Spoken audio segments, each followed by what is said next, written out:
নমস্কার বন্ধুরা, গল্পের হাটে আপনাদের সকলকে স্বাগত জানাই। বন্ধুরা, গল্পের হাটে আমার আজকের নিবেদন মঞ্জিল সেনের রচিত গল্প সোনার বিগ্রহ। গল্পটি শুনে ভালো লাগলে অবশ্যই ভিডিওটি লাইক, কমেন্ট, শেয়ার আর আমার চ্যানেলটিকে সাবস্ক্রাইব করে দেবেন। তাহলে চলুন বন্ধুরা, গল্পটি শুরু করা যাক। গল্প পাঠে আমি বৈশালী, আর আপনারা শুনছেন আজকের গল্প সোনার বিগ্রহ। শঙ্কর্ষণের ইন্টারকম টেলিফোনটা বেজে উঠল। রিসিভার কানে তুলেও বলল, ইয়েস। ইন্স্যুরেন্স কোম্পানি থেকে মিস্টার তরফদার এসেছেন। মহিলা রিসেপশনিস্ট কাম টেলিফোন অপারেটরের সুরেলা কণ্ঠ ভেসে এলো। অ্যাপয়েন্টমেন্ট ছিল। হ্যাঁ, পাঠিয়ে দিন। সুইং ডোর ঠেলে যিনি ঘরে ঢুকলেন তার গায়ের রং বেশ কালো, পরনে ছাই রঙের ফুল শার্ট আর ওই রঙেরই প্যান্ট, পায়ে বাদামি রঙের বুট জুতো, চীনে দোকান থেকে কেনা। এক নজরে দেখে শঙ্কর্ষণ মনে মনে ভাবল, বসুন। ও আপ্যায়নের গলায় বলল। চেয়ারে বসতে বসতে ঘরের চারিদিকে একবার চোখ বুললেন মিস্টার তরফদার। বোধহয় যার সাহায্য নিতে এসেছেন তার অবস্থার পরিবেশ যাচাই করে নিলেন। শঙ্কর্ষণ ডান হিল সিগারেটের প্যাকেটটা এগিয়ে দিয়ে বলল, বলুন, আপনার জন্য কি করতে পারি। প্যাকেট থেকে একটা সিগারেট বার করে তরফদার ধন্যবাদ দিলেন। তারপর ওটা ধরিয়ে বললেন, একটা চুরির কেসে আমাদের কোম্পানি আপনার সাহায্য চায়। ও, শঙ্কর্ষণ ভুরু কোঁচকাল। তারপর বলল, ইনশিওর করা কোনো দামি জিনিস? ভদ্রলোক মাথা দোলালেন। কিন্তু পুলিশের সাহায্য নিচ্ছেন না কেন? পুলিশকে জানানো হয়েছে, কিন্তু এসব ক্ষেত্রে আমরা নিজেরাও ইনভেস্টিগেট করে থাকি। আমাদের মনে হচ্ছে চুরিটা ভেতরের জানাশোনা কারো কাজ। তাই পুলিশের পাশাপাশি বাইরের কাউকে দিয়ে আমরা বেসরকারি তদন্ত করতে চাই। তাছাড়া, ভদ্রলোক মুচকি হেসে বললেন, পুলিশের ওপর আজকাল মানুষের আর আস্থা নেই। শঙ্কর্ষণ স্বগোক্তি করল। কি চুরি গেছে, আর কত টাকারই বা ইনশিওর করা ছিল? একটা রাধা গোবিন্দের যুগল মূর্তি, প্রায় বিগত খানেক লম্বা, নিটোল সোনার। গোবিন্দর দু চোখে আবার হিরে বসানো। 5 লাখ টাকার ইনশিওর করা ছিল। শঙ্কর্ষণ শীষ দিয়ে উঠল। 5 লাখ টাকার প্রিমিয়াম তো কম নয়। ও বলল, কতদিন আগে ইনশিওর করা হয়েছিল? সেখানেই তো সমস্যা। মাত্র 1 বছর। কোয়ার্টারলি প্রিমিয়াম 3টে দিয়েছেন। চতুর্থটা আসছে মাসে দেওয়ার কথা, তার আগেই ব্যাপারটা ঘটল। শঙ্কর্ষণ আবার ভুরু কোঁচকাল। তারপর একটা সিগারেট ধরিয়ে বলল, গোড়া থেকে বলুন। আমাদের ক্লায়েন্ট হচ্ছেন অরিন্দম শীল। আহিরি টোলার শীলদের নাম শুনে থাকবেন। খুব বনেদি বংশ। ইংরেজ আমলে এদের পূর্বপুরুষরা শুধু খেতাবই পাননি, অনেক সুযোগ সুবিধেও পেয়েছিলেন। লোহা লক্করের ব্যবসা ছিল। কলকাতার অন্যতম ধনী এবং অভিজাত পরিবার বলে খ্যাতি আছে।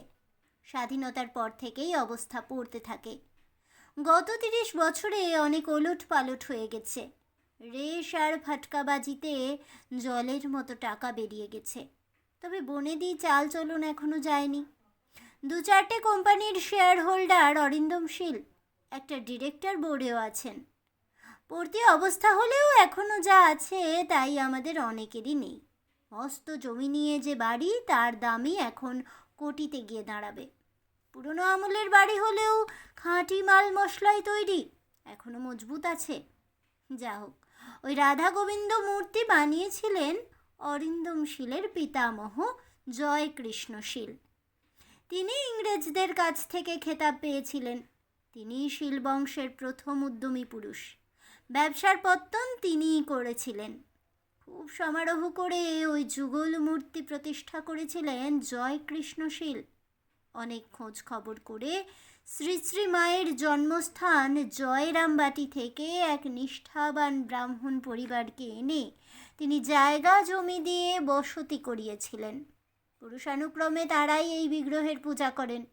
এখন যিনি পূজারী তার নাম জনার্দন ভট্টাচার্য। বয়স 60-এর কাছাকাছি। গত 30 বছর ধরে তিনি পূজা আরতি করছেন। গত 15 তারিখে সন্ধেবেলা আরতির সময় অরিন্দম শীল তার স্ত্রী আর 2 পুত্রবধূ ঠাকুর ঘরেই ছিলেন। জনার্দন ভট্টাচার্য যথারীতি আরতি করছিলেন। অরিন্দম শীলের হঠাৎ কেমন যেন খটকা লাগলো। তিনি ঠাকুর মশাইকে বিগ্রহ ভালো করে দেখতে বললেন। তার সন্দেহই ঠিক, ওটা আসল বিগ্রহ নয়, ঠিক অমন দেখতে সস্তা ধাতুর এক যুগল মূর্তি, সোনার জলে এমনভাবে পালিশ করা যে খুব অভিজ্ঞ চোখ ছাড়া ধরা কঠিন। গোবিন্দর চোখে নকল ঝকমকে সাদা পাথর। শঙ্কর্ষণ বাধা দিয়ে বলল, এটাও হতে পারে যে 15 তারিখে ধরা পড়লেও এই অদল বদল ব্যাপারটা কয়েকদিন আগেই ঘটেছে, কেউ খেয়াল করেননি। তা হতে পারে, তরফদার স্বীকার করলেন। পুরোহিত যখন পুজো বা আরতি করেন তখন বাড়ির লোক, মানে কেউ না কেউ কি সেখানে থাকেন? তাই তো শুনেছি 15 তারিখে আরতির সময় অরিন্দম শীল, তার স্ত্রী আর 2 পুত্রবধূ ঘরে ছিলেন বললেন। রোজই কি তারা থাকেন? না, সেদিন রাস পূর্ণিমার উৎসব ছিল। তবে অন্য দিন কে থাকেন পুজো বা আরতির সময়? সাধারণত অরিন্দম শীলের স্ত্রী থাকেন, পুত্রবধূরা কাজে কর্মে ব্যস্ত থাকেন। তবে তিনি কিছুদিন ধরে অসুস্থ, বাতের ব্যথায় ভুগছেন, বেশি হাঁটাচলা করতে পারেন না, তাই রোজ থাকতে পারেন না। পুত্রবধূদের কেউ একজন থেকে পুজোর যোগান দেন। অরিন্দম শীলও মাঝে মাঝে পূজার সময় থাকেন। শুনেছি সন্ধেবেলা আরতির সময় খুব জরুরি দরকার না পড়লে তিনি ঠাকুর ঘর থেকে নড়েন না। ঠাকুর মশাইয়ের পুজো বা আরতির সময় কেউ কেউ ওকে একা রেখে 2-5 মিনিটের জন্য বাইরে যান, ধরুন কিছু আনতে। তা ঠিক বলতে পারবো না, তরফদার বললেন। আমার মনে হয় আপনি তদন্তের ভার নিলে সব প্রশ্নের জবাব পেয়ে যাবেন। পুলিশ ঠাকুরমশাইকেই সন্দেহ করছে, তার বাড়িতেও সার্চ হয়েছে। তিনি এখন জামিনে আছেন। অরিন্দম শীল অবশ্যই বলেছেন ঠাকুরমশাই দীর্ঘকাল পূজা আর্চা করছেন, ধার্মিক এবং সৎ, তাকে তিনি সন্দেহ করেন না। কিন্তু মানুষ অবস্থার বিপাকে কখন কি করে বসে তা কেউ বলতেই পারে না। অবস্থার বিপাকে বলছেন কেন? শঙ্কর্ষণ আবার ভুরু কোঁচকাল। ঠাকুরমশাইয়ের একমাত্র ছেলে একটা সওদাগরি আপিসে কাজ করত। আজ 1 বছর হলো সেখানে লক আউট চলছে। ঠাকুরমশাই ছেলের বিয়ে দিয়েছিলেন, 2টি নাতনিও আছে। খুব টানাটানিতে পড়েছেন। শিলবাড়িতে পূজা করে যা পান তাতে তো আর গোটা সংসারের সারা বছর চলে না। আই সি, শঙ্কর্ষণ বলল। ভালো কথা, তরফদার বললেন। আপনি যদি আসল মূর্তি উদ্ধার করতে পারেন তবে কোম্পানি থেকে আপনাকে 10,000 টাকা পারিশ্রমিক দেওয়া হবে। এই নিন কোম্পানির লিখিত চুক্তি। পোর্টফোলিও থেকে টাইপ করা একটা কাগজ বার করে তিনি শঙ্কর্ষণের হাতে দিলেন। কাগজটায় চোখ বুলিয়ে শঙ্কর্ষণ বলল, কিন্তু এ ব্যাপারে শিলবাড়ির পূর্ণ সহযোগিতা আমার চাই। অরিন্দম শীল আমার তদন্তে বাধা দেবেন না তো? না, তাকে বলা হয়েছে তার ক্লেম অ্যাডমিট করার আগে আমরা ভালো করে তদন্ত করে দেখব। 5 লাখ টাকা চারটিখানি কথা নয়। ভদ্রলোক সব রকম সহযোগিতার প্রতিশ্রুতি দিয়েছেন। ঠিক আছে, কেসটা আমি গ্রহণ করলাম। আহিরিটোলার শীলদের বাড়ি সত্যি সত্যি দেখবার মতো। আগেকার দিনের ধনী পুরুষদের চোখ মিলান প্রকাণ্ড দালান বাড়ি, নাট মন্দির, আস্তাবল সবই আছে, তবে সেই জৌলুসটা নেই। আস্তাবল ফাঁকা। অরিন্দম শীলের আমলেই সব বিক্রি হয়ে গেছে। বিরাট বিরাট খিলান, মার্বেল পাথরের মেঝে, চওড়া দেওয়ালের গাঁথুনি, অনেক ঘর। কিন্তু এই প্রকাণ্ড বাড়ি এখন মস্ত বোঝা হয়ে দাঁড়িয়েছে। শঙ্কর্ষণ সকালের দিকেই গিয়েছিল। অরিন্দম শীল ততক্ষণে স্নান সেরে ফেলেছেন। গৌরবর্ণ চেহারা, বয়স 60 পেরিয়েছে। পরনে পট্টবস্ত্র, গায়ে সাদা শাল। তিনি ঠাকুর ঘরে যাবার উদ্যোগ করছিলেন। ঠাকুরমশাই এসে গেছেন। শঙ্কর্ষণের প্রশ্নের জবাবে তিনি জানালেন, জনার্দন ভট্টাচার্য পূজা করছেন।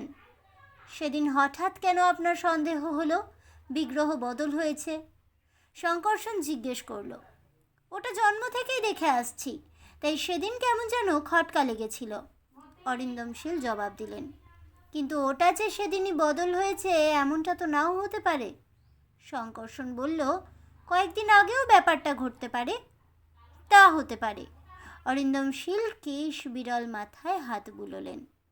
সে কথাই তো আমি জানতে চাইছি।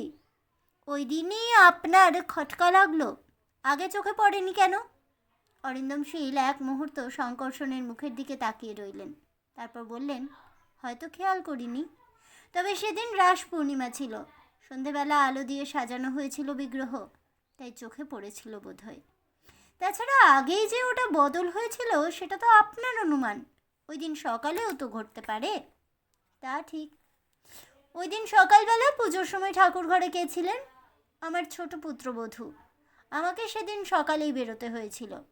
আপনার ছোট পুত্রবধূর সঙ্গে একবার কথা বলা যাবে? হ্যাঁ, শুধু ওর সঙ্গেই নয়, আপনার বাড়ির সবার সঙ্গেই আমি কথা বলবো। দয়া করে একটু ব্যবস্থা করে দিন। ঠিক আছে, অরিন্দমশীল আশ্বাস দিলেন। তার ছোট পুত্রবধূর নাম ঈপ্সিতা। অরিন্দমশীলেরা বনেদি পরিবার এবং সেই সূত্রে রক্ষণশীল বলে পরিচিতি আছে। কিন্তু ঈপ্সিতা তার ব্যতিক্রম। চুল ছোট করে কাটা, ভুরু প্লাক করা, বেশভূষায় আধুনিকতার ছাপ, মুখে প্রসাধনের চিহ্ন সুস্পষ্ট। বসবার ঘরে কথা হচ্ছিল। শঙ্কর্ষণ বলল, 15 তারিখে সন্ধেবেলা আপনাদের বিগ্রহ বদলের ব্যাপারটা ধরা পড়ল। সেদিন সকালবেলা আপনি পুজোর ঘরে ছিলেন? ঠাকুরমশাইয়ের পুজোর যোগান দিচ্ছিলেন? হ্যাঁ। ঈপ্সিতা মৃদু ঘাড় দোলালো। আপনি কি সব সময় ঘরে ছিলেন? মানে একবারও ঘরের বাইরে যাননি? মিনিট 5 জন্য একবার আমার শোবার ঘরে গিয়েছিলাম। চন্দন ঘষতে ঘষতে মনে হয়েছিল আলমারিটা খুলেছিলাম, বন্ধ করা হয়নি। ও, শঙ্কর্ষণ বলল, এর আগে কোনোদিন এমন ঘটনা ঘটেনি। আলমারি না হোক, অন্য কোনো কারণে ঠাকুর ঘর ছেড়ে কিছুক্ষণের জন্য বাইরে গিয়েছিলেন? তা হতে পারে। আমরা তো আর আগে কখনো ঠাকুরমশাইকে সন্দেহ করিনি। এখন করেন? করব না? ঈপ্সিতার কণ্ঠে বিস্ময়।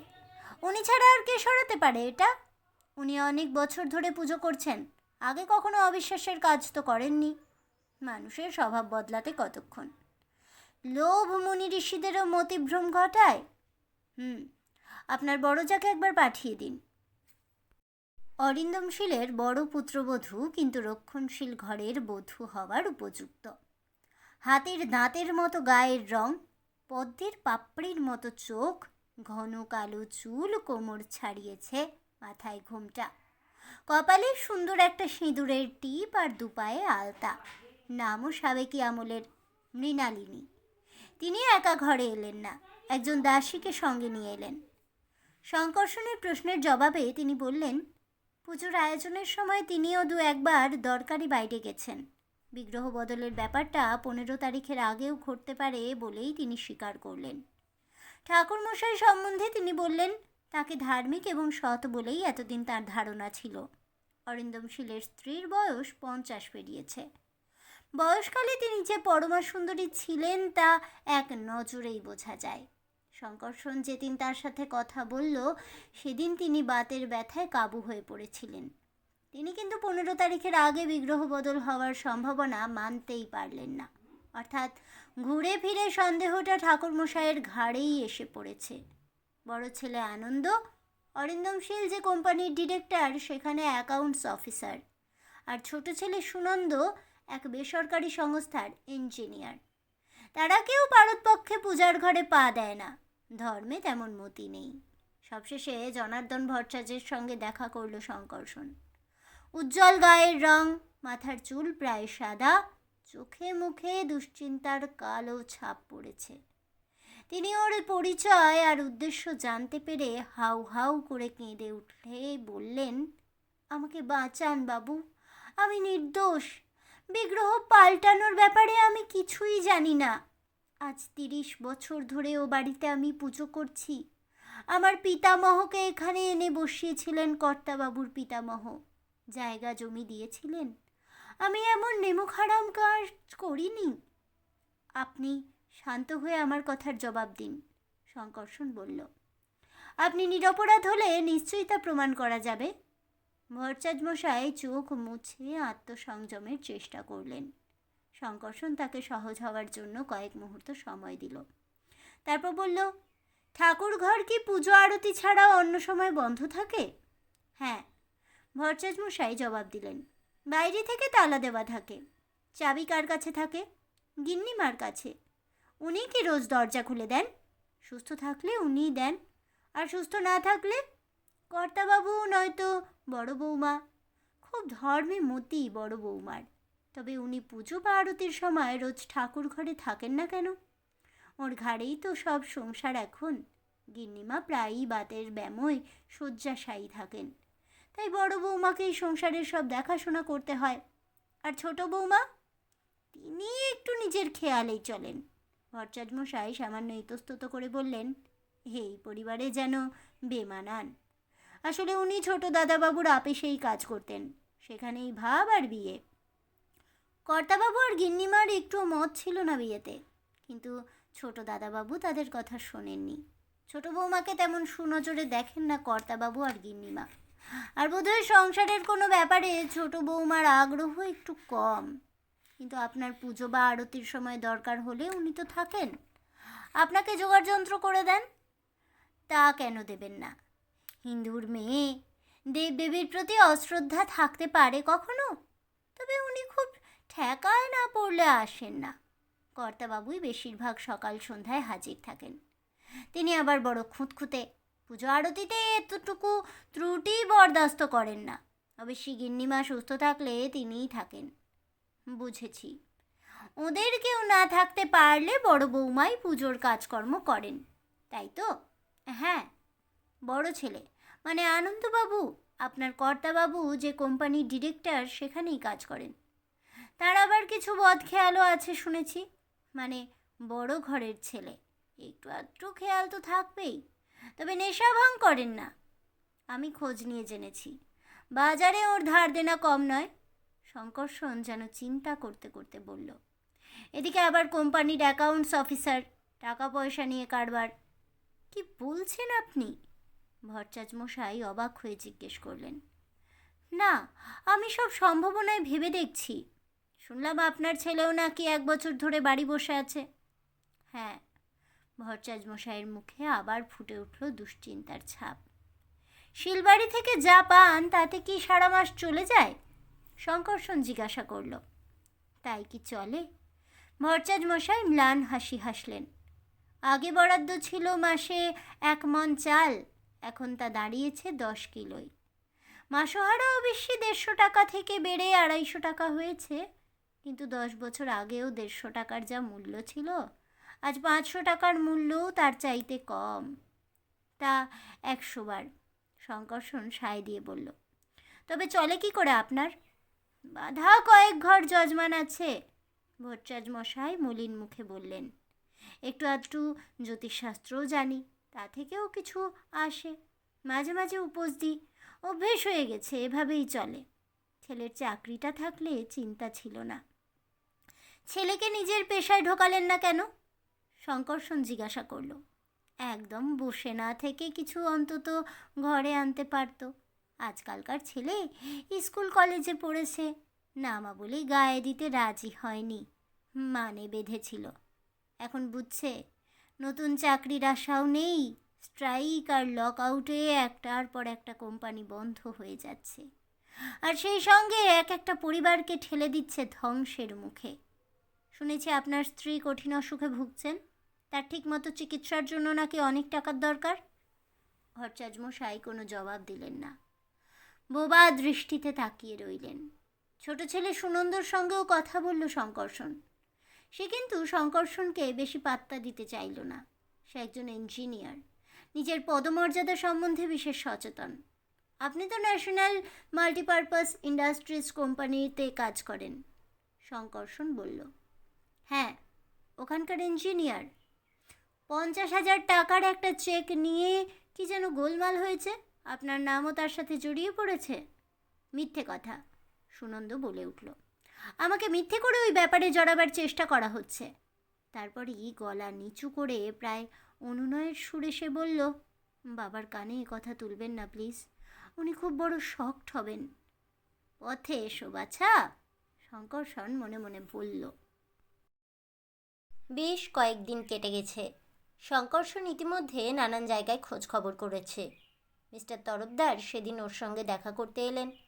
কাজ কত দূরে গিয়েছে জানতে চাইলেন। ব্যাপারটা কি জানেন? শঙ্কর্ষণ একটা সিগারেট ধরিয়ে দিয়ে বলল, বিগ্রহ বদল কার কীর্তি সেটা অনুমান করা খুব কঠিন নয়, কিন্তু প্রমাণ করাটাই সমস্যা হয়ে দাঁড়িয়েছে। কেন? তরফদার জিজ্ঞেস করলেন। যেই কাজ করেছে সে বাইরের কেউ নয়, ঠাকুরমশাইকেও আমি ঘরের লোক বলেই ধরছি। দোতলার তালাবন্ধ ঘর থেকে বাইরের কেউ এসে বিগ্রহ বদল করে যাবে, যাবার সময় আবার দরজায় তালাটাও লাগাতে ভুলবে না, এমনটা বিশ্বাসযোগ্য নয়। তবে আমার বিশ্বাস, এত তাড়াতাড়ি ওই সোনার বিগ্রহ বিক্রি করার চেষ্টা চোর করবে না, সেটা বুদ্ধিমানের কাজ হবে না। অমন একটা মূল্যবান বিগ্রহ যে কোনো বনেদি বা বিখ্যাত পরিবারের সম্পত্তি কিংবা কোনো দুষ্প্রাপ্য সংগ্রহশালা থেকে সরানো হয়েছে, এই প্রশ্নটাই প্রথমে জাগবে ক্রেতার মনে। কাগজেও এই ঘটনা নিয়ে লেখালেখি হয়েছে। মোটামুটি সবাই, মানে সোনা রূপার কারবারিরা ব্যাপারটা জেনে গেছেন। সুতরাং চোরকে সাবধানী হতে হবে। কিছুদিন গেলেই ঘটনা যখন মানুষের মন থেকে মুছে যাবে, তখনই সে তৎপর হবে। অবশ্যই এটা আমার ধারণা। তাই আমার মনে হয় বিগ্রহ এখনও বাড়িতেই আছে, বাইরে পাচার হয়নি। কিন্তু অত বড় বাড়িতেই ওটা খুঁজে বার করা অসাধ্য ব্যাপার। তা বটে, তরফদার স্বীকার করলেন। তবে উপায় কি? উপায় একটা করতেই হবে। আমি একটা মতলব ঠাউরেছি। আগামীকাল সন্ধেবেলা আপনি সবাইকে বসবার ঘরে হাজির থাকতে বলবেন। ঠাকুরমশাইকেও থাকতে হবে। অরিন্দমশীলকে বলবেন জরুরি দরকার, সবার উপস্থিতি থাকার প্রয়োজন। আপনার কথা উনি ঠেলতে পারবেন না। আপনার নোটের ওপরেই নির্ভর করছে ওর 5 লাখ টাকা। ও একটা কথা, আপনাকে জিজ্ঞেস করব ভেবেছিলাম, অরিন্দমশীল এত বড় বাড়ি রেখেছেন কেন? ওটার মেনটেনেন্স খরচা, ট্যাক্স এসব তো কম নয়। ভাড়া দিলেও তো অনেক টাকা পেতে পারেন। এমনিতেই ওর অবস্থা এখন পড়তি, অথচ দেখছি বড় মানুষই ঠাট্টি বজায় রেখেছেন। আমি খোঁজ নিয়ে জেনেছি, বাজারে ধার দেনা কম নয়। উনি এই বাড়ির একটা অংশ কিংবা জমি বিক্রি করলেও অনেক টাকা পেতে পারেন। আজকাল মাল্টি স্টোরিড বিল্ডিং তৈরির জন্য প্রমোটাররা তো মুখিয়েই আছেন। ও বাবা! তরফদার ঠোঁট উল্টোলেন। সে বুঝি জানেন না ভদ্রলোকের অবস্থা পড়ে গেছে। চারদিকে ধার দেনা, কিন্তু বংশমর্যাদা সম্বন্ধে টনটনে জ্ঞান। বড়লোকি চালচলন ছাড়তে তিনি রাজি নন। কথায় কথায় বলেই ফেললেন, তার শরীরে নীল রক্ত বইছে। এ বাড়ি হলো তার বংশের ঐতিহ্য, কলকাতার একটি ঐতিহাসিক বাড়ি। বেঁচে থাকতে তিনি এ বাড়িতে বাইরের কাউকে অধিকার দেবেন না। তবে তরফদার টিপ্পনি কাটলেন, ওই বুড়ো যতদিন বেঁচে আছেন ততদিনই। ছেলেরা ওসব ঐতিহ্য বোঝে না। বাপ চোখ বুঝলে এই বাড়ি বেচে দেবে, এ আমি হলপ করে বলতে পারি। সে যাকগে, তবে ওই কথাই রইল, আগামীকাল সন্ধেবেলা শিলবাড়িতে আমাদের আবারও দেখা হচ্ছে। তরফদার কথা রেখেছিলেন। অরিন্দমশীলকে বুঝিয়ে বলেছিলেন মিটিংটা জরুরি এবং সবাইকে থাকতে হবে। বসবার ঘরটা প্রকাণ্ড। দেওয়ালে নামী শিল্পীদের আঁকা অয়েল পেন্টিং অযত্নে বিবর্ণ হয়ে গেছে। মেঝেতে খুব দামি কার্পেট বিছানো। অসংখ্য ফুটো চোখে পড়ে। মেহগিনি কাঠের সাবেকি আমলের সব চেয়ার, রং বার্নিশ উঠে গেলেও কৌলিনত্ব হারায়নি। শঙ্কর্ষণ শুরু করলো। এবাড়ির ঠাকুরঘর থেকে আসল রাধা গোবিন্দ মূর্তি খোয়া যাবার ব্যাপারে মিস্টার তরফদার আমার সঙ্গে যোগাযোগ করেছিলেন। মূর্তিটি প্রাচীন এবং নিরেট সোনার। গোবিন্দর দু চোখে আবার হিরে বসানো। অরিন্দমবাবু ওটা 5 লাখ টাকায় বিমা করেছিলেন। মূর্তি খোয়া গেছে টের পেয়ে তিনি থানায় অভিযোগ করেন। সেই সঙ্গে বিমা কোম্পানির কাছেও 5 লাখ টাকা দাবি করেছেন। বিমা কোম্পানি মিস্টার শীলের এই ক্লেম মেনে নেওয়ার আগে নিয়ম অনুযায়ী একটা তদন্ত করতে চেয়েছিল এবং সেই সূত্রেই কোম্পানি থেকে এ ব্যাপারে অনুসন্ধানের ভার আমাকেই দেওয়া হয়েছে। শঙ্কর্ষণ একটু থামল, উপস্থিত সবার মুখের ওপর চোখ বুলিয়ে নিল। তারপর আবার শুরু করলো। এই ঘটনায় আমার মনে কয়েকটা প্রশ্ন জেগেছে, সেগুলো আপনাদের সামনে আমি রাখছি। গত 15 তারিখ সন্ধেবেলা মিস্টার শীল আবিষ্কার করেছিলেন যে ওটা আসল বিগ্রহ নয়, নকল। সকালবেলা তার মনে সন্দেহ হয়নি, কারণ সেদিন সকালবেলা তিনি ঠাকুর ঘরে যাননি। তবে তিনি স্বীকার করেছেন বিগ্রহ আগেও বদল হতে পারে। দ্বিতীয় যে প্রশ্নটা মাথায় আসে তা হলো, এই কাজ বাইরের কারো দ্বারা হয়নি। ঠাকুর ঘরে যাদের অবাধ স্বাধীনতা তাদের পক্ষেই বিগ্রহ বদল করা সম্ভব। প্রথমে জনার্দন ভট্টাচার্যের কথায় আসি। তিনি বিগ্রহের পূজারী। অনেক বছর ধরে পুজো আর আরতি করছেন। পুজোর বা আরতির সময় বাড়ির কেউ না কেউ ঘরে থাকেন। তবে অল্প সময়ের জন্য তারা যে বাইরে যান না এমনটা নয়। ভট্টাচার্যমশাই গায়ে চাদর জড়িয়ে আসেন। ঘরে যখন কেউ নেই তখন মূর্তি বদল করে আসল বিগ্রহ চাদরের আড়ালে লুকোতে অসুবিধা নেই। আরও একটা কথা, বাইরের কেউ ওকে টাকা দিয়ে হাত করে বিগ্রহ হাতিয়েছেন এ সম্ভাবনাও উড়িয়ে দেওয়া যায় না। না না, আমি এমন কাজ করিনি। জনার্দন ভট্টাচার্য প্রায় আর্তনাদ করে উঠলেন। ডান হাত তুলে তাকে নিরস্ত করে শঙ্কর্ষণ বলতে লাগলো। জনার্দন ভট্টাচার্যের সুযোগ এবং সুবিধে দুই ছিল। প্রশ্ন হতে পারে, গত 30 বছর ধরে তিনি পুজো আর্চা করছেন, তার বাপ ঠাকুরদাও এই বাড়ির পূজারী ছিলেন, এমন অবিশ্বাসের কাজ তিনি কেন করবেন? পরিবেশে মানুষকে বদলায়। ভট্টাচার্যমশাইয়ের ছেলের 1 বছর ধরে চাকরি নেই, ঘরে পুত্রবধূ আর 2টি নাতনি। স্ত্রীর কঠিন অসুখ, চিকিৎসার জন্য অনেক টাকার প্রয়োজন। শিলবাড়ি থেকে তিনি যা মাসোহারা পান তা সামান্যই, তা দিয়ে সংসার চলে না। সুতরাং অভাবে পড়ে সোনার বিগ্রহ সরানোর চিন্তা তার মাথায় আসা মোটেই আশ্চর্য নয়। কিন্তু তার অনুকূলেও 2-1টা যুক্তি আছে যা উপেক্ষা করা যায় না। যেমন, এই ঘটনায় পুলিশ প্রথমে তাকেই সন্দেহ করবে। তার সুযোগ সুবিধা আছে এবং তার বর্তমান অবস্থার কথা কারো অজানা নয়। এটা জেনেও কেন ভট্টাচার্যমশাই এমন কাঁচা কাজ করবেন? ওই মূর্তি বিক্রি করাও তার পক্ষে খুব সহজ হবে না, বরং তাকেই সবাই সন্দেহ করবে।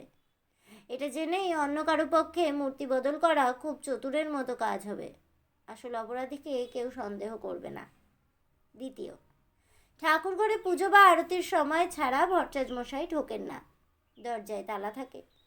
কিন্তু বাড়ির আর কেউ যে কোনো সময় ও ঘরে ঢুকতে পারেন, এমনকি তালার একটা ডুপ্লিকেট চাবি যে কেউ করিয়ে নিতে পারেন, এটাও ঠাকুরমশাইয়ের পক্ষে একটা যুক্তি।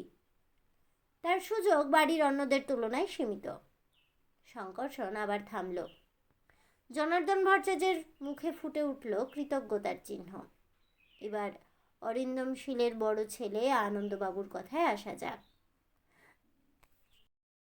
তার বাবা যে কোম্পানির ডিরেক্টর, সেখানকার তিনি অ্যাকাউন্টস অফিসার, অর্থাৎ টাকা পয়সা লেনদেন বা হিসেবপত্রের ভার তাঁর উপর। আমি খোঁজ নিয়ে জেনেছি ওই কোম্পানির অবস্থা ভালো নয়। কর্মচারীরা ঠিকমতো মাইনে পাচ্ছে না। আনন্দবাবুর আবার ঘোড়ার রোগ আছে, ধার দেনাও কম নয়।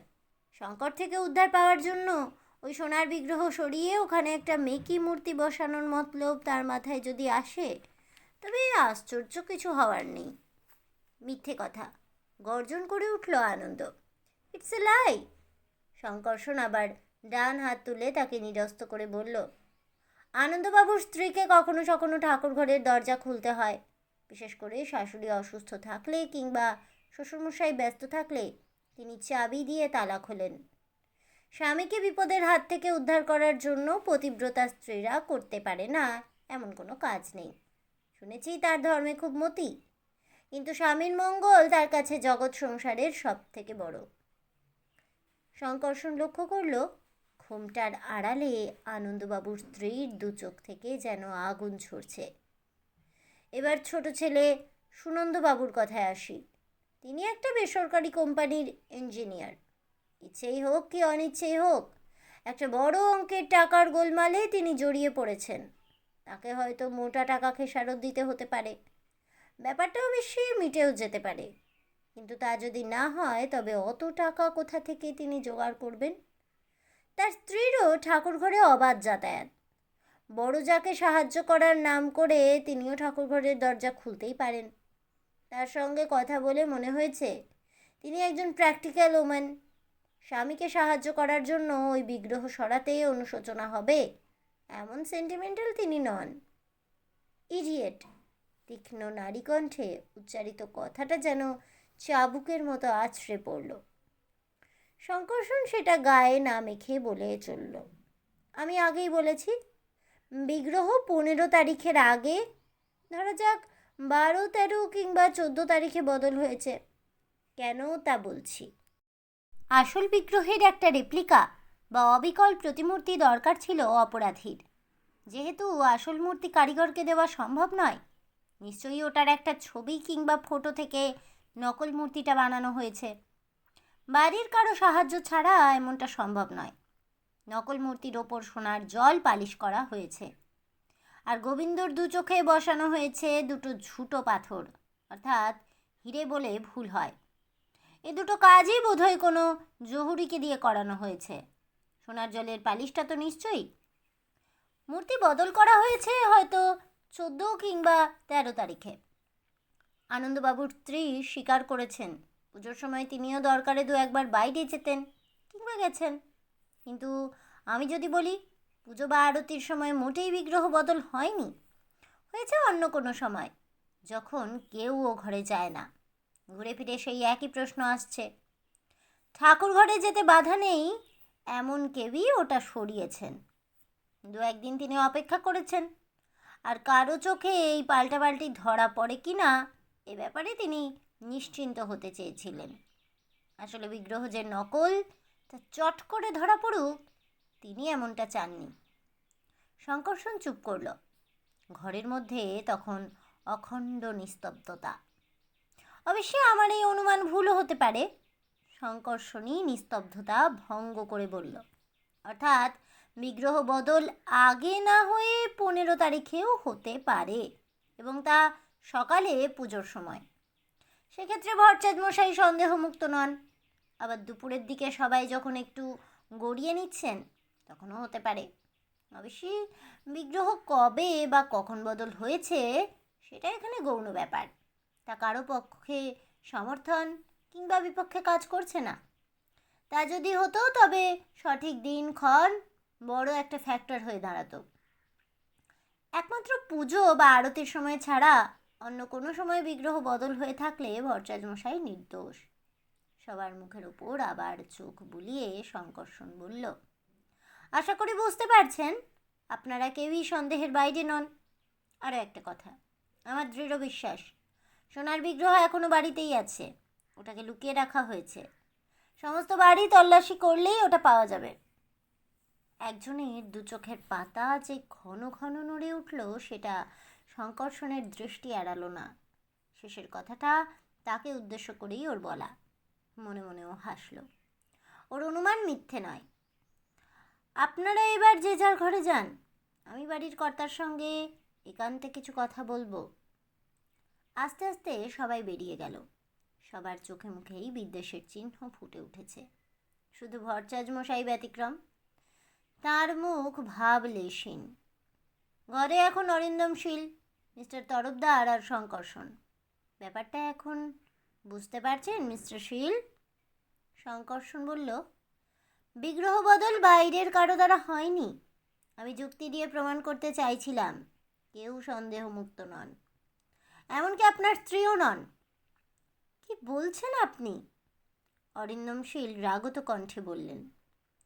অনুসন্ধান নেমে আমাকে অনেক খোঁজ খবর করতে হয়েছে মিস্টার শীল।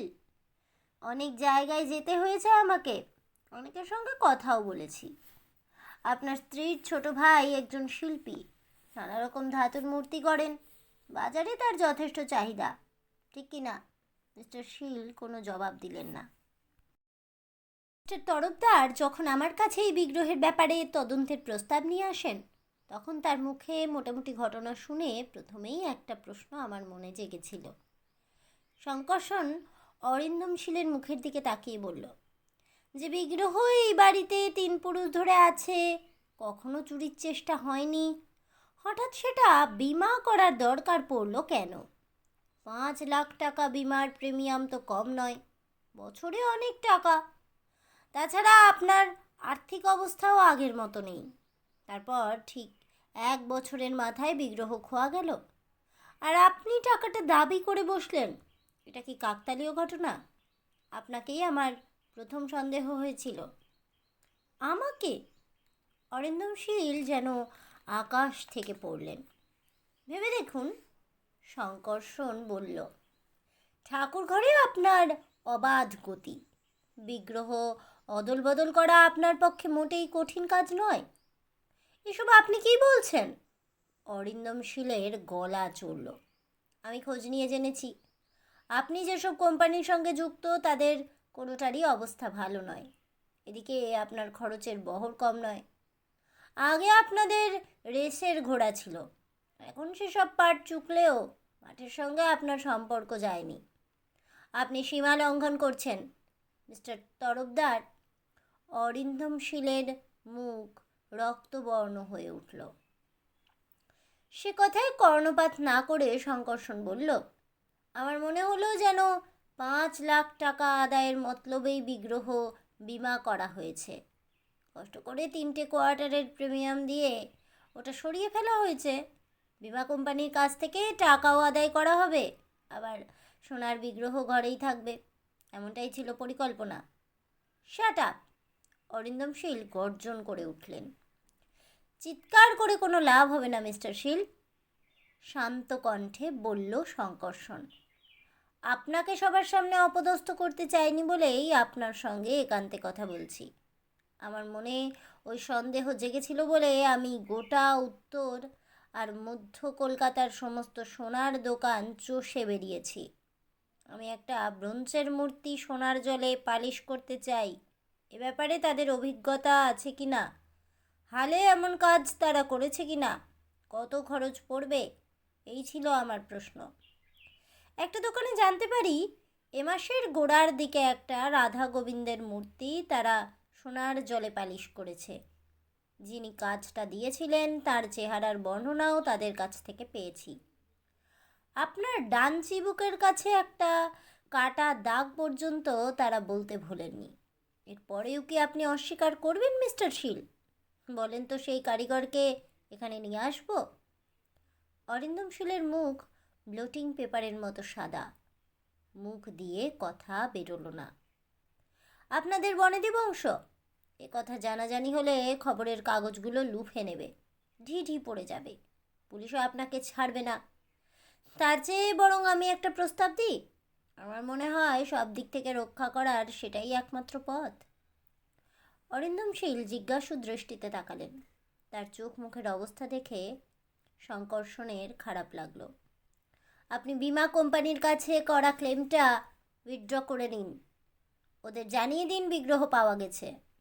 মিস্টার তরফদারকেও আমি অনুরোধ করব তার কোম্পানির বড় কর্তাদের সাথে আলোচনা করে এ নিয়ে আর যাতে শোরগোল না হয় তা তিনি দেখবেন। কি বলেন মিস্টার তরফদার, আপনি রাজি? তরফদার সোচ্ছ্বাসে বলে উঠলেন, এখানে আপনিই বস, আপনার আদেশ শিরোধার্য। আপনার অমত নেই তো? অরিন্দম শীলের মুখের দিকে তাকিয়ে জিজ্ঞেস করল শঙ্কর্ষণ। তিনি নীরবে দুপাশে ঘাড় নাড়লেন। আরও একটা অনুরোধ আছে আমার। শঙ্কর্ষণ বলল, ঠিক একটা নয়, দুটো। আপনি যদি এখনও লাগাম টানেন আমার মনে হয় অবস্থা সামাল দিতে পারবেন। তাই অনুরোধ করব বদ খেয়ালগুলো ছেড়ে দিন, আখেরে আপনারই মঙ্গল। এই বিরাট বাড়ি আজকাল মস্ত বোঝা। আপনি যদি মেয়েকে আত্মসম্মান বিসর্জন দিয়ে কিছু অংশ ব্যাংক কিংবা নামী কোম্পানিদের ভাড়া দেন, মোটা টাকাই হাতে পাবেন। আমার দ্বিতীয় অনুরোধ, বরচাজ মশাই মিথ্যে চোরের অপবাদে হয়রানি হয়েছেন, তার মাসোহারা বাড়িয়ে অন্তত 500 টাকা করে দিন।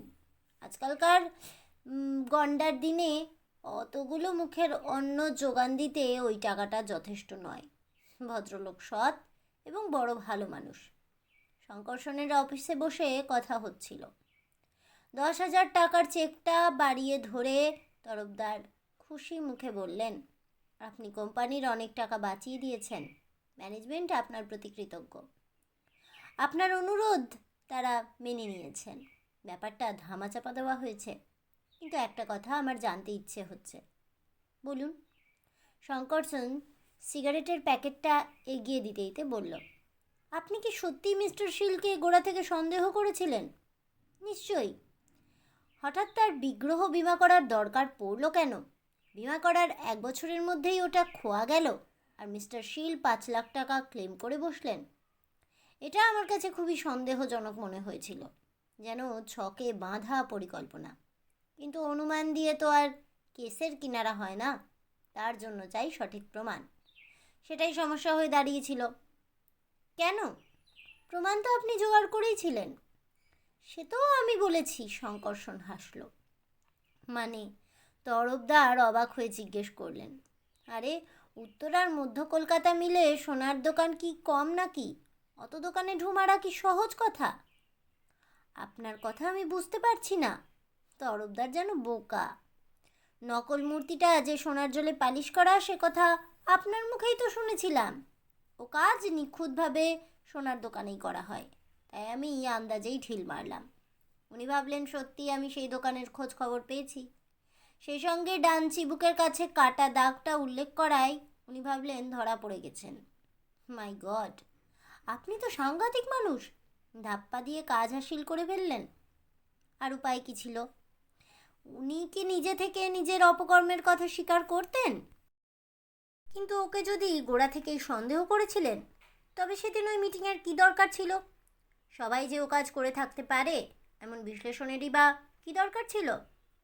শঙ্করসন বলল, ছিল। ওটা হলো মনস্তত্ত্বের ব্যাপার। মিস্টার শীলের ওপর মানসিক চাপ সৃষ্টি করার জন্যই ওই বৈঠকের দরকার ছিল। শুধু ভট্টাচার্য মশাই নন, বাড়ির অন্যদের ওপরেও সন্দেহ সৃষ্টি করে ওকে বেসামাল করাই ছিল আমার উদ্দেশ্য। স্বাভাবিকভাবেই নিজের পরিবারের লোকদের তার ওপর দুর্বলতা থাকবে, তাদের অনিষ্ট নিশ্চয়ই তিনি কামনা করবেন না। ফলে তার মনে একটা বিভ্রান্তির সৃষ্টি হবে। আপনি লক্ষ্য করেননি? আমার বক্তৃতার মাঝে মাঝেই ওর দৃষ্টিতে ফুটে উঠেছিল ভয়ের ছাপ। তারপরই সোজাসুজি ওর দিকে বান ছুড়লাম। ব্যাস, কুপকাত।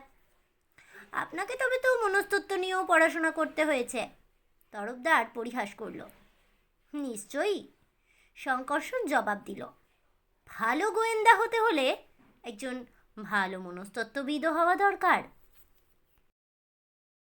তাহলে বন্ধুরা, আমার আজকের এই গল্পটি শুনে কেমন লাগলো অবশ্যই আমাকে কমেন্টে জানাবেন। ভিডিওটি ভালো লেগে থাকলে লাইক শেয়ার করতে ভুলবেন না। আমার চ্যানেলের নতুন বন্ধু হয়ে থাকলে চ্যানেলটিকে সাবস্ক্রাইব করে দেবেন। পাশে থাকা বেল বাটনটি প্রেস করে রাখবেন নতুন গল্পের নোটিফিকেশন পাওয়ার জন্য। ফিরে আসছি পরবর্তী গল্প নিয়ে। ততক্ষণ সবাই ভালো থাকুন, সুস্থ থাকুন, আর অবশ্যই সঙ্গে থাকুন আর দেখতে থাকুন গল্পের হাট।